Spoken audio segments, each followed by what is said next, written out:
पीक विमा आंदोलनाची सुरुवात सर्वप्रथम नगर जिल्ह्यातील स्वतंत्र भारत पक्ष व शेतकरी संघटना महिला आघाडीने करून राज्यभरातील लाखो शेतकऱ्यांची पीक विमा नुकसान भरपाईची समस्या चव्हाट्यावर मांडली आहे। त्याबद्दल पुढील आंदोलनाची दिशा देण्याचा मान नगर जिल्ह्यास देण्यात आला। यावेळी आपल्या भाषणात पुढील आंदोलनाची दिशा सांगताना स्वतंत्र भारत पक्षाचे जिल्हाध्यक्ष निलेश शेडगे काय म्हणाले पाहूयात। आपण कृषी आयुक्त कार्यालयावर आलेलो आहोत। यामध्ये आमच्या नगर जिल्ह्याने या आंदोलनाची सुरुवात केली होती। सुरुवातीला आम्ही आमच्या जिल्ह्याचे कृषी अधीक्षक यांना टाळ ठोकण्याचं आंदोलनाचा इशारा केला। त्यामध्ये तिथे आम्ही मागणी केली होती। सुरुवातीला त्यांनी मका आणि सोयाबीन हे दोनच पिकं नुकसान भरपाईमध्ये घेतले होते। आपण तिथे आंदोलन करून खरीप आणि रब्बी हंगामातली सर्व पिके समावेश करण्याचा त्यांना हे केलं। त्यामुळे त्या आंदोलनाचं आपल्याला यश मिळालं। खरीप आणि रब्बी हंगामाचे सर्व पिके समावेश करण्यात आली। त्यानंतर आपण ओरिएंटल इन्शुरन्स कंपनीच्या शिवाजीनगर येथील ऑफिसला टाळ ठोकण्याचं आंदोलन केलं। त्यांनी आपल्याला 30 जुलै अखेरपर्यंत पीक विमा देण्याचं लेखी दिलं होतं, पण 30 जुलै उलटून गेली तरी सुद्धा आपल्याला पैसे त्यांनी दिले नव्हते। आपण ओरिएंटलच्या ऑफिसचं टाळ ठोकण्याचं आंदोलन केल्यावर त्यांनी आपल्याला खरं सांगितलं की आम्हाला सरकारकडून येणं आहे।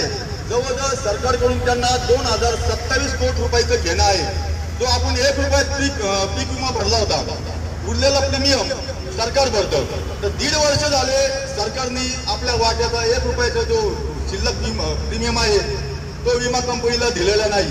विमा कंपनीचं म्हणणं आहे तो 2027 कोटी रुपये भेटल्याशिवाय आम्ही तुम्हाला पैसे देऊ शकत नाही। त्यामुळं आपण आता कृषी आयुक्त कार्यालय यांना इथे आलो आहोत आपलं गाणं मांडायला।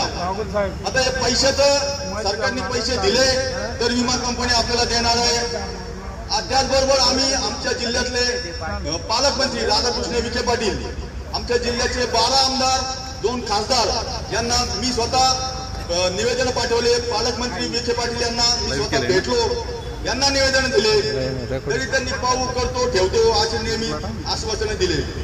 त्यासाठी आपण आता इथं कृषी आयुक्त कार्यालयात धडकलो आहोत। माझं एक म्हणणं आहे आपल्या सगळ्या शेतकरी मित्रांना, जे आपण लोकप्रतिनिधी निवडून देतो, आपले आमदार खासदार, खरं तर यांचं काम आहे आपल्याला पीक विमा मिळवून द्यायला पाहिजे होतं। यांनी आपल्या सामान्य शेतकऱ्यांना इथे यांच्या सगळं दट्टे घ्यावं लागू राहिले।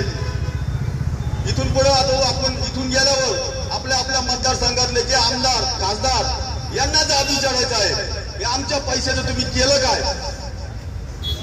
आपण निवडून देतोय त्यासाठी आपले प्रश्न सोडावे, त्यांनी आपल्या समस्या सरकार पुढे मांडाव्यात। पण हे मूठ घेऊन गप बसले आहेत। सत्ताधारी पक्षाचं जाऊन द्या, पण विरोधी पक्षाचे सुद्धा आमदार खासदार याच्यावर शब्द काढायला तयार नाही। मुर्दार सरकारचं करायचं काय?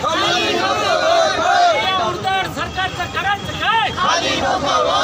कोण म्हणतो देत नाही? कोण म्हणतो देत नाही? शेतकरी संघटनेचा